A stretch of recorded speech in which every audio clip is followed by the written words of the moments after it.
नमस्कार दोस्तों, आज हम जानेंगे जॉइंट्स पेन, जोड़ों के दर्दों के बारे में। जॉइंट्स पेन को arthritis, osteoarthritis, osteoporotic changes, calcium deficiency, vitamin D3 deficiency, ये अलग-अलग तरीकों से देखा और सुना समझा जाता है। जब हम बात अर्थराइटिस की करते हैं, इसका मतलब आइटिस मतलब सूजन, जोड़ों की मांसपेशियों में, वसा में, लिगामेंट में आ गई सूजन। ये सूजन क्यों है?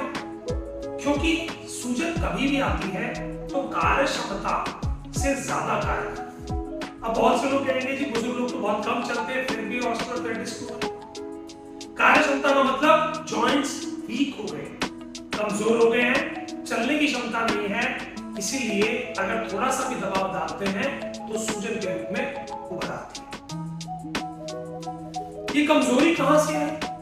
ये जोड़ों की कमजोरी की अगर मैं बात करूं तो श्लेष्मक कफा, हमारी बॉडी के जितने भी जॉइंट्स हैं इन सब में है श्लेष्मक कफा। इसका काम है ग्रीस, मोबिलाइज करना, मोबिल ऑयल की तरह काम करना, मूवमेंट्स को इजी करना।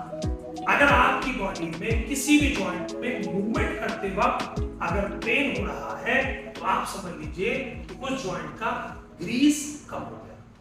अगर उसका ग्रीस कम हो जाएगा तो जब कभी मूवमेंट करेंगे तो दो हड्डियां टकराएंगी। इसे आप कहते हो देसी भाषा में स्पेस कम हो। एक्चुअली वो स्पेस कम नहीं हुई, फ्लूइड खत्म हो गया, तो आपकी जो बोन थी वो नजदीक आ गई और वो बोन आपस में टकरा गई। समझ लीजिए दो हड्डियां हैं, ये आपस में अब टकरा रही, लेकिन इनके बीच में चले गए तो फ्लूइड तो टकराती नहीं थी तो पेन नहीं होती थी। इसके लिए हम टेस्ट की अगर बात करें तो बहुत से डॉक्टर्स एक्सरे कराते हैं।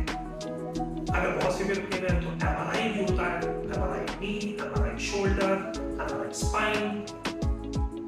देन कैल्शियम लेवल चेक कराते हैं, विटामिन D3 लेवल चेक कराते हैं और साथ में हम पेशेंट का कई बार आई फैक्टर भी चेक कराते हैं जिसको हम रूमेटॉइड आर्थराइटिस गठिया बाय भी कहते हैं। गठिया मतलब गांठ, बाय मतलब आर्थराइटिस।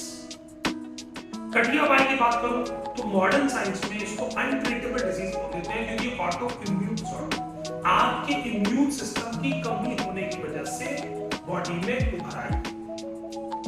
अब इम्यून सिस्टम कैसे कमजोर हुआ? शरीर की रोग प्रतिरोधक क्षमता कम हो गई। बहुत से लोग कहते हैं जी मैं तो फिट एंड फाइन दिख रहा हूं, नहीं, दिखने में आप फिट एंड फाइन हैं, लेकिन आपकी रोग प्रतिरोधक क्षमता कम हो गई, डाइजेशन एट सेलुलर लेवल कम हो गया, जिसकी वजह से जो टॉक्सिन है वो जॉइंट्स पे इकट्ठा हो रहा है और उस इकट्ठा होने की वजह से आपके जॉइंट्स में पेन डेवलप होना शुरू। तो सबसे पहले क्या करें जब हम बात करें आर्थराइटिस की? फर्स्ट ऑफ ऑल दीपनम पाचनम। दीपनम पाचनम मतलब आपको आपकी बॉडी में डाइजेशन लेवल को ठीक करना है, सेलुलर लेवल के डाइजेशन। इससे फायदा क्या होगा कि जो कुछ आप खाओगे वो आपकी बॉडी में लगना शुरू हो जाएगा। बहुत से पेशेंट कैल्शियम खाते हैं, विटामिन D3 खाते हैं, बहुत सारी दवाइयां खाते हैं और जॉइंट्स में ठीक नहीं होते क्योंकि एब्जॉर्ब होके जा ही नहीं रहा, इंटेस्टाइन से एब्जॉर्ब होके जॉइंट्स तक नहीं पहुंचता। तो आपको क्या करना है? अपनी डाइटरी हैबिट को चेंज करना है। हमें सबसे पहले oily, spicy and heavy to digest food particles को छोड़ देना है। अगर मैं heavy to digest food particle की बात करूं तो इसके अंदर आते हैं जैसे कि गेहूं, यस, जितनी जिसमें ताकत है उतना इस समय डाइजेशन में देता है। चावल, दूध से बनी चीजें। अब बहुत से लोग कहेंगे साहब यही खाएंगे तो फिर क्या खाएंगे? सर आप मिलेट्स खाइए, फल खाइए, सब्जियां खाइए, नारियल पानी पीजिए और सहजन खाइए। सहजन क्या होती है? मैंने ऐसे इशारे से किया, ड्रमस्टिक। ड्रमस्टिक जो सांभर में हम लोग डालते हैं जिसको हम चूसते हैं, उसका क्या प्रयोजन है? उसके अंदर जो एसिड है जिसको हाइपोक्लोरिक एसिड भी कहते हैं कई बार, उसमें मिलता है। उसके अलावा स्वीट पोटैटो मिलता है या चीक एम्ब्रियो मिलता है, यानी कि जो मुर्गी का बच्चा बनने वाला उसके अंदर मिलता है। और उसका कार्य क्या है?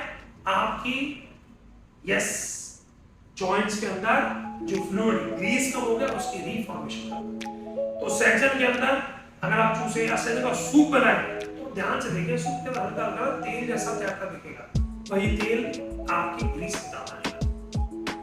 शकरकंदी, स्वीट पोटैटो सर्दी के मौसम में प्रयोग करें। रेगुलर एक्सरसाइज करें, कैसी? विगरस नहीं, जेंटल एक्सरसाइज। और एक्सरसाइज करने से पहले अपनी बॉडी पे ऑयल लगा लें, कोकोनट ऑयल, तिल ऑयल, सरसों का तेल, जो भी आपको कंफर्टेबल लगे वो लगा लें।